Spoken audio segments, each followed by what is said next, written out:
Bismillahirrahmanirrahim. Dan itu hal biasa, ya.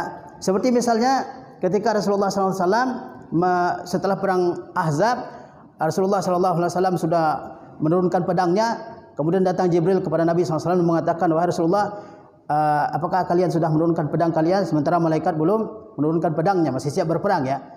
Kemudian kata Rasulullah SAW, kata Jibril kepada Rasulullah SAW, berangkatlah kalian ke Bani Quraizah, ya kan.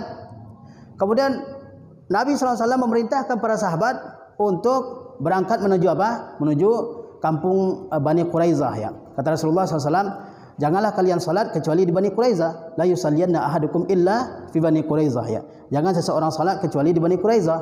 Ya. Dalam memahami hadis Rasulullah SAW ini, ada sahabat yang secara tekstual, ada juga secara kontekstualnya ya. Yang secara tekstual mengatakan bahwa kita harus salat di Bani Quraizah meskipun waktu salat asar sudah lewat, ya kita nggak boleh salat di perjalanan. Kita harus salat di Bani Quraizah sebagaimana hadis Rasulullah SAW ya. Tapi ada yang sahabat yang berpendapat bahwasanya maksud Rasulullah SAW itu adalah al-Isra', yaitu bersegera menuju kampung Bani Quraizah. Kalau seandainya kita bisa salat di Bani Quraizah, ya kita salat di Bani Quraizah. Kalau seandainya tidak bisa, kita salat dalam perjalanan, ya kan? Jadi sahabat berbeda dalam memahami hadis Rasulullah SAW ya. Ada yang secara secara zahir, ada yang memahami makna dari hadis Rasulullah SAW tersebut ya. Nah, ketika kasus tersebut dilaporkan kepada Rasulullah SAW, Rasulullah tidak menyalahkan. Rasulullah SAW tidak menyalahkan para sahabat tersebut ya.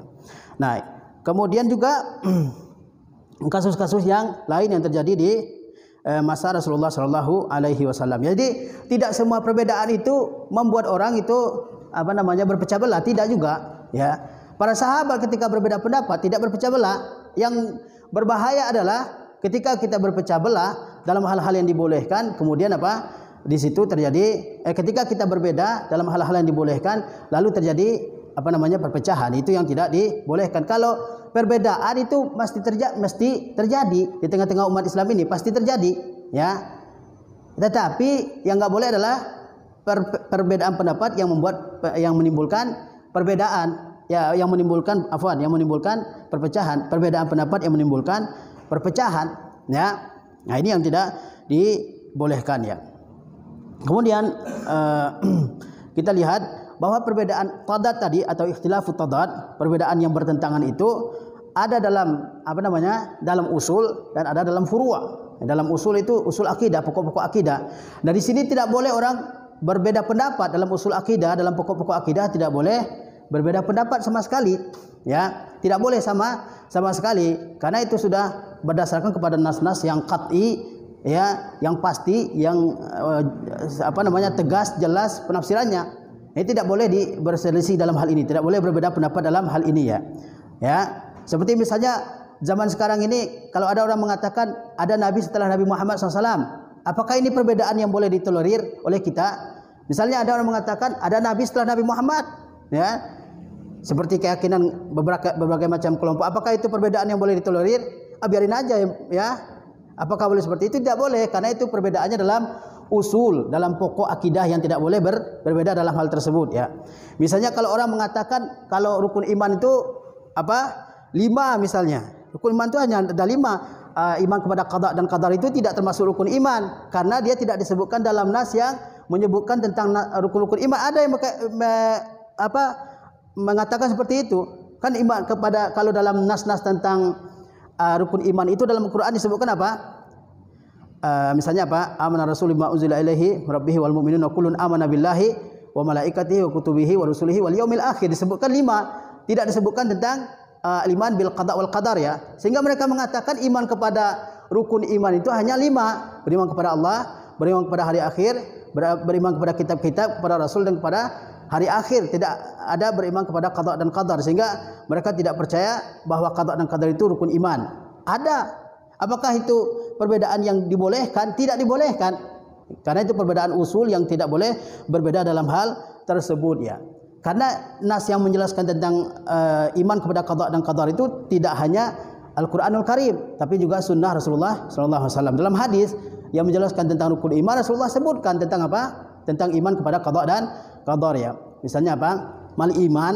Kita Rasulullah ditanya apa itu iman? Kata Rasulullah apa? Antu'mina billahi wa malaikatihi wa kutubihi wa rusulihi wal yaumil akhir wa antu'mina bil qadari khairihi wa syarrihi. Ketika Rasulullah ditanya apa itu iman, Rasulullah menjawab bahwa engkau beriman kepada Allah, pada malaikat, pada kitab-kitab, pada rasul-rasul, pada hari akhir, dan kamu beriman kepada qada dan qadar Allah Subhanahu wa taala.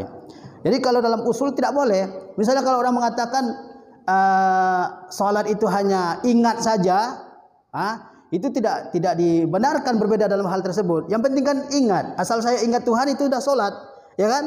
Ada yang meyakini seperti itu. Aqimis salata li zikri, ya. Dirikanlah salat untuk mengingatku. Jadi asal orang ingat Allah itu sudah dinyatakan oleh mereka sebagai salat, ya. Nah, tidak. Karena pengertian salat dalam agama itu apa? Perkataan-perkataan, perbuatan-perbuatan yang diawali oleh takbir, diakhiri oleh salam, ya, berserta niat dan rukun-rukun serta syarat-syaratnya, ya. Ya. Jadi kalau dalam usul ini orang berbeda pendapat itu tidak dibolehkan, ya. Tidak dibolehkan. Ya, dan perpecahan dalam usul ini adalah mazmum, dicela, ya. Dan ini yang menyebabkan kelemahan di tubuh umat Islam itu adalah perpecahan dalam hal ini, dalam usul, ya. Para sahabat tidak berbeda dalam masalah akidah. Tidak ada perbedaan sahabat dalam masalah akidah. Riwayat apapun yang kita baca, kitab-kitab apapun yang kita baca, tidak kita temukan ada perbedaan-perbedaan sahabat dalam masalah akidah. Ya kan? Contoh-contoh yang dikemukakan ulama mengenai perbedaan sahabat adalah masalah fikih, ya, masalah furu', bukan masalah usul, ya. Tapi dalam masalah dalam masalah usul ini tidak ada perbedaan para sahabat, ya. Oleh karenanya kalau kita ingin kembali kepada kejayaan Islam ini, kita harus mengikuti para sahabat yang tidak berselisih dalam masalah akidah, ya, masalah tauhid, masalah masalah beribadah hanya kepada Allah Subhanahu wa taala, kenabian Nabi Muhammad SAW, iman kepada qada dan qadar, dan seterusnya, ya. Nah, jadi dalam masalah usul, ya, tidak boleh ada perbedaan dalam hal ini, ya. Misalnya juga keyakinan-keyakinan berbagai macam kelompok, firqah-firqah, seperti keyakinan Quran itu sudah dipalsukan, ya, Al-Quran muharraf, Quran itu dipalsukan, seperti keyakinan orang-orang Syiah Rafidah, ya. Ini adalah keyakinan yang tidak boleh dibiarkan dalam hal ini. Misalnya keyakinan orang yang mengatakan sahabat Nabi itu adalah kafir semua setelah Nabi Muhammad SAW meninggal dunia, ya. Atau keyakinan misalnya bahwa hadis Nabi SAW itu bukan hujjah dalam agama, ya. Ada yang mengatakan hal ini. Keyakinan-keyakinan seperti ini, perbedaan dalam hal ini tidak bisa dibenarkan, ya, tidak bisa dibenarkan. Tapi kalau misalnya dalam masalah-masalah furu' tadi, masalah misalnya masalah-masalah ijtihadiyah, itu boleh diberikan perbedaan, ya, boleh diterima perbedaan dalam hal tersebut, ya. Atau beberapa bulan yang lalu atau setahun yang lalu, ya, ada disertasi ilmiah yang yang mengotak-ngatik sesuatu yang sudah jelas keharamannya dalam agama Islam, ya, zina. Dikatakan bahwa zina itu tidak haram, ya, selama suka sama suka di tempat tertutup itu tidak diharamkan, ya. Dia menyamakan dengan auma malakat aimanukum, ya, dengan budak yang dimiliki oleh seseorang, ya. Nah, hal seperti ini adalah perbedaan yang tidak dibolehkan. Oleh sebab itu dalam hal-hal usul itu kita harus disepakati oleh umat Islam ini, jangan sampai ada perbedaan-perbedaan di sini, dan tidak semua perbedaan itu diberikan kelapangan, diberikan kebolehan, ya, seperti yang terjadi zaman kita sekarang ini. Orang asal beda aja boleh, ya kan, dia meyakini apa saja boleh ditolerir, ya kan, Ahmadiyah, Syiah, apalagi Bahaiyah, ya kan, Mu'tazilah, Liberaliyah, dan seterusnya dibolehkan. Yang enggak boleh adalah paham yang sesuai dengan Al-Quran dan Sunnah ala fahmi salaf. Ini tidak dibiarkan hidup.